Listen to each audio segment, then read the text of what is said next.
Hello at welcome sa Cloudy Movie Recap. Ang pelikulang ikukwento natin ngayon ay ang Justin and the Knight of Valor. Halina't simulan na natin. Ito ang kaharian ng Babylonian. Dati itong tahanan ng mga pinakamatapang na kabalyero, ngunit isang araw nagbago ang lahat.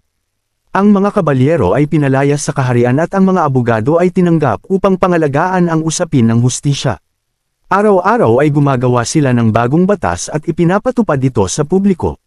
Maraming tao ang nadidismaya sa ganitong uri ng buhay at isa na rito si Justin. Siya ang nag-iisang anak ni Reginald, ang pinakamataas na abogado sa kaharian. Gusto ni Reginald na maging abogado din ng kanyang anak at mag-apply para sa kanyang pagpasok sa isang magandang law school. Ngunit sa halip na maghanda para sa entrance exam, ginugugol ni Justin ang halos lahat ng kanyang oras sa pagbabasa ng mga kwento ng kanyang lolo na si Roland na kilala bilang Knight of Valor. Sinabi ni Reginald kay Justin na hindi na niya kailangang magbigay ng entrance exam dahil anak siya ng pinakamataas na abogado. Isang karangalan para sa alinmang paaralan ang magkaroon siya. Nag-ipon ng lakas ng loob si Justin at sinabi sa kanyang ama na gusto niyang maantala ang kanyang pag-aaral ng ilang taon gaya ng dati niyang pangarap na maging isang kabalyero. Pinaalalahanan siya ni Reginald na ang mga kabalyero ay ipinagbabawal ngayon at hindi na sila kailangan. Binanggit ni Justin ang kanyang lolo, ngunit binalaan siya ni Reginald na huwag na itong pag-usapan muli. Magiging abogado na siya at final na iyon. Umalis ang kawawang Justin nang hindi nag-aalmusal at binisita ang kanyang lola.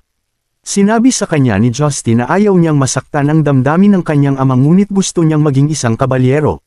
Sinabi sa kanya ng lola niya, nang nais ni Reginald na maging abogado, pinayagan siya ni Roland na maging anuman ang gusto niya. Kaya may karapatan din si Justin na pumili ng kanyang career. Pumayag si Justin na ituloy ang kanyang pangarap.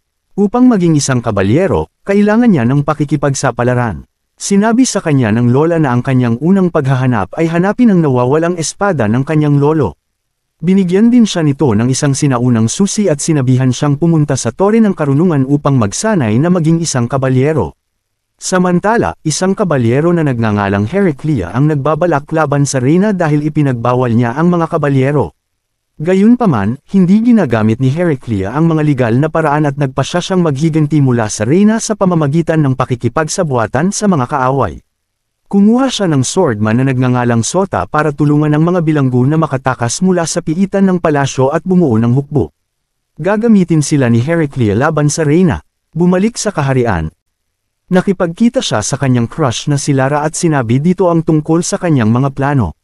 Si Lara ay isang spoiled rich girl na hindi nakikinig sa mga sinabi ni Justin. Masyado siyang abala sa pagpili ng kanyang damit para sa nalalapit na party. Hindi sinasadyang naibato ni Lara ang isang medyas, ngunit inakala niya na isa itong lucky charm kaya umalis ito na kinikilig. Kinaumagahan, ay umalis na si Justin sa kanyang bahay. Pinuntahan niya ang Broken Eagle Inn na isang makasaysayang lugar kung saan nagkikita ang mga bayani. Sa kasamaang palad, ito ay ganap na nagbago at naging isang regular na restaurant. Nakilala niya ang waitress na nagngangalang Talia at tinanong niya ito tungkol sa mga wizard na dating tumatambay dito. Mukhang walang clue si Talia at sinabihan si Justin na pumili ng kung ano sa menu. Biglang pumasok ang dalawang malalaking lalaki at nagsimulang makipagtalo kay Talia. Nagsisilbi silang gwardya sa bar at madalas nilang inaasar si Talia. Lumapit si Justin para tulungan, ngunit itinapon siya sa labas. Nakahanap siya ng baluti at isinuot ito para harapin ang dalawa. Gayunpaman, nabigo siyang muli, ngunit tinulungan siya ni Talia sa pakikipaglaban sa dalawang lalaki. Sa kabutihang palad, pumasok ang may-ari at natigil ang away. Sinabi ni Justin kay Talia ang tungkol sa pagiging apo ni Roland at siya ay naging isang malaking tagahanga nito. Ang pinakamagandang tulong na maibibigay niya sa ngayon ay ang pagpapakilala kay Justin sa isang wizard na nagngangalang Carolius. Mukhang kakaiba siya pero gumawa siya ng mapa para kay Justin para makarating siya sa Tower of Wisdom. Samantala, binisita ng lola ni Justin ang Reyna na tila nag-aalala sa mga nakatakas na bilanggo. May binabalak ang mga kalaban, ngunit ang kaharian ay walang magtatanggol kung wala ang mga kabalyero. Sa wakas ay napagtanto ng Reyna na gumawa siya ng isang malaking pagkakamali sa pag-alis sa mga kabalyero. Matapos ang paglalakbay ng ilang mahihirap na araw, sa wakas ay narating na ni Justin ang Tore ng Karunungan. Nasa kabilang ilog ito kaya nagbel si Justin para magbigay atensyon. Isang matandang lalaki ang dumating sakay ng isang bangka at nagtanong kung ano ang gusto niya. Nagpakilala si Justin at ipinakita rin ang sinaunang susi. Ang matanda ay talagang isang bihasang wizard na nagngangalang Legentir na nagbabantay sa tore. Dinala niya si Justin sa tore at ipinakilala siya sa matandang monghe na nagngangalang Braulio at isang dating kabalyero na nagngangalang Blucher na dating matalik na kaibigan ni Roland. Nagagalak silang lahat na makita si Justin, dahil sa tagal ng panahon ngayon lang muli may pumunta para magsanay upang maging knight. Ipinakita nila kay Justin ang tore at nakita rin niya ang maalamat na board game na nilaro ng henerasyon. Dinala ni Blucher si Justin sa labas para simulan ang pagsasanay. Sa kabila ng pagiging matanda na, magaling pa rin talaga si Blucher sa pakikipaglaban. Hindi makaiwas si Justin sa alinman sa mga pag-atake at hindi rin alam kung paano lumaban. Tiyak na kailangan niya ng matinding pagsasanay at handang gabayan siya ni Blucher ngunit natatakot si Legentir para sa bata. Nag-aalala siya na si Justin ay matutulad sa kapalaran ng kanyang lolo at ang bloodline ni Roland ay matatapos. Samantala sa kaharian, isang overconfident na lalaki na nagngangalang Cloxer ang nagsasabi na siya ay isang knight para lang makakuha ng katanyagan at atensyon ng mga babae. Bumisita siya sa restaurant ni Talia at ipinakita ang kanyang nakaw na baluti. Si Talia ay talagang naiirita sa kanya at umaasa na babalik kaagad si Justin bilang isang tunay na kabalyero. Isinailalim ni Blucher si Justin sa matinding pagsasanay. Kailangan niyang matutunan kung paano umiwas, pumana at umatake kahit na nakapikit. Maaaring bata pa at walang muwang si Justin ngunit talagang malakas ang kanyang determinasyon kaya naman mabilis siyang natututo. Gayunpaman, mahaba pa ang kanyang lalakbayin bago maging isang tunay na kabalyero. Ilang oras din siyang kasama ni Braulio na laging nag-iimbento ng mga kakaibang gadget. Aksidenteng nabasag ni Justin ang isa sa mga gadget kaya nawala ng malay si Braulio. Pinagalitan siya ni Legentir dahil sa pagiging pabaya niya kaya humingi ng tawad si Justin at lumayo na malungkot. Namimiss niya ang kanyang tahanan at nagpuyat sa gabi at kinakanta ang paboritong kanta ng kanyang ina. Dumating doon si Legentir kaya sinamantala ni Justin ang pagkakataong ito para muling humingi ng tawad sa ginawa niyang gulo. Sinabihan siya ni Legentir na huwag mag-alala dahil madalas itong nangyayari kay Braulio.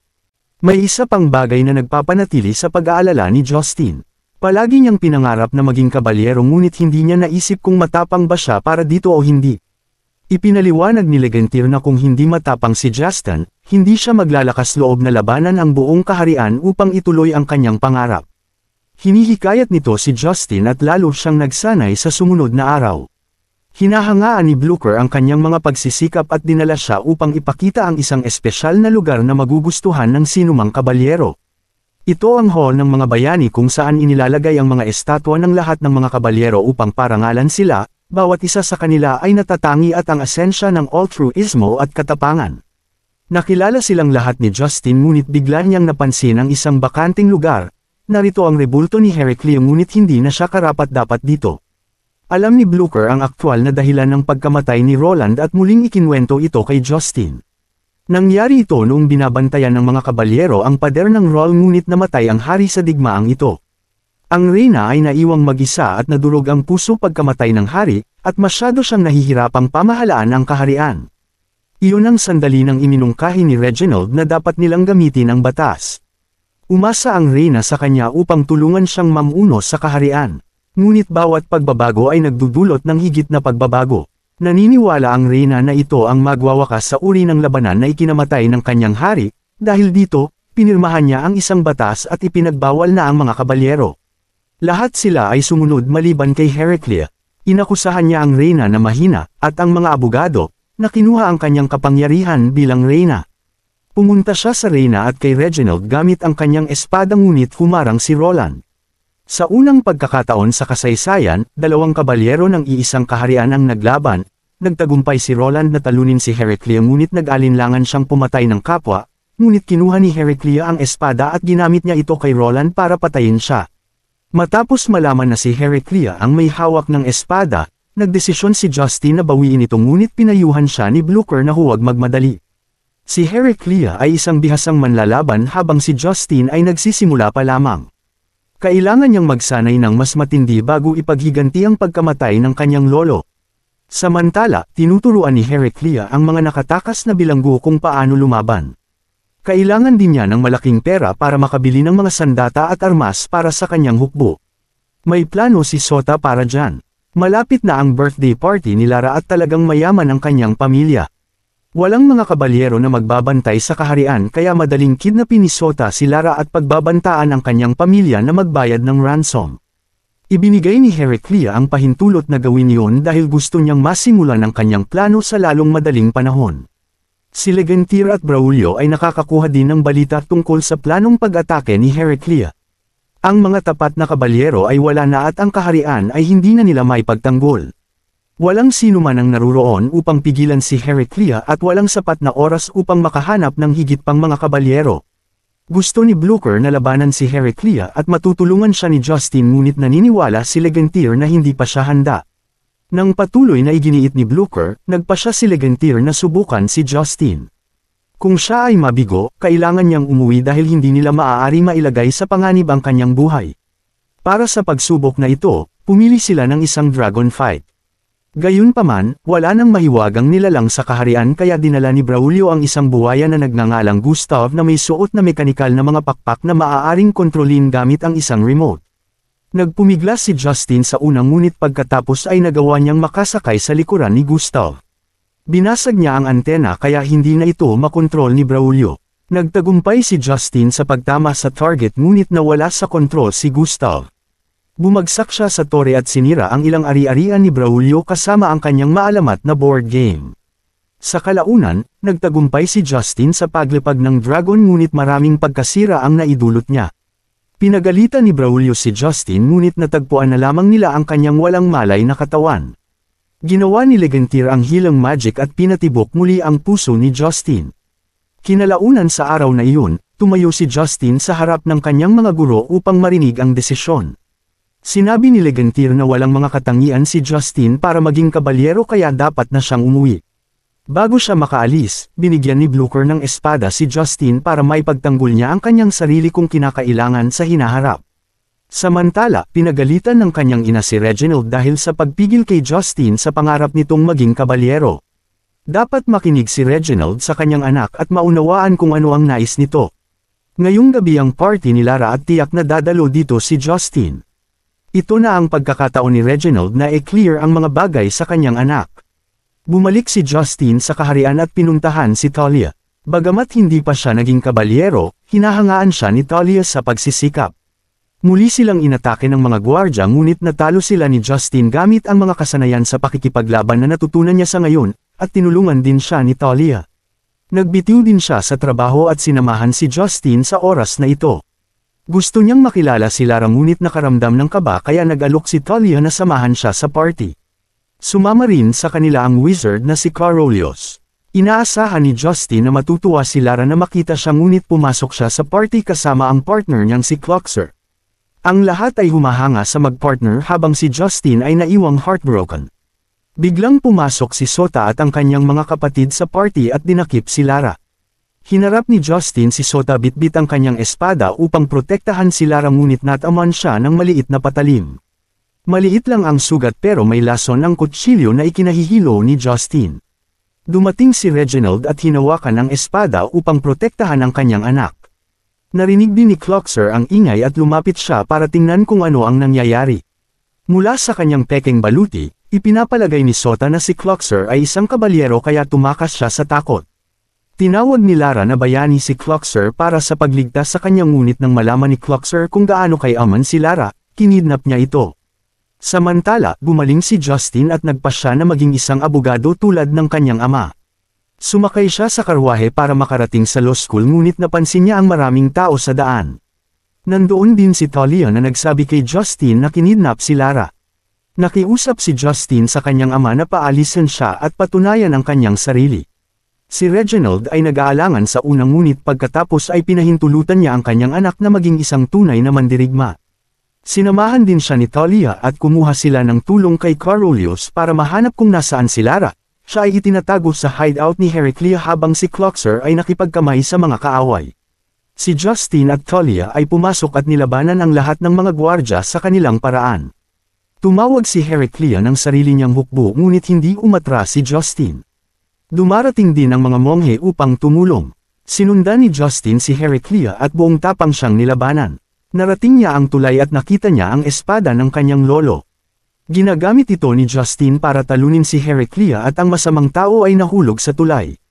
Gayunpaman, si Blucher ay nasugatan ng husto.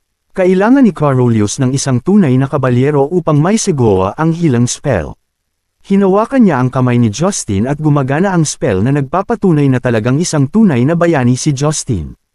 Pagkatapos bumalik sa kaharian, isang malaking seremonya ang ginanap upang parangalan ang mga serbisyo ni Justin. Tinanggihan ni Justin ang karangalan para sa kapakanan ng kanyang ama ngunit pinirmahan ni Reginald ang bagong batas upang payagan ang mga kabalyero sa kaharian. Pagkatapos, nalumpas si Justin na laging gamitin ang kanyang kapangyarihan para sa kabutihan. Nang makita ang kanyang katanyagan, nagustuhan siya ni Lara na maging sila, ngunit pinili ni Justin si Talia na palaging sumusuporta sa kanya. Ang mga monghe ay nagtayo ng isang rebulto ni Justin at pinalawak din ang bulwagan dahil ito ang simula ng isang bagong henerasyon para sa mga bagong bayani. Salamat sa panunood hanggang sa susunod na video.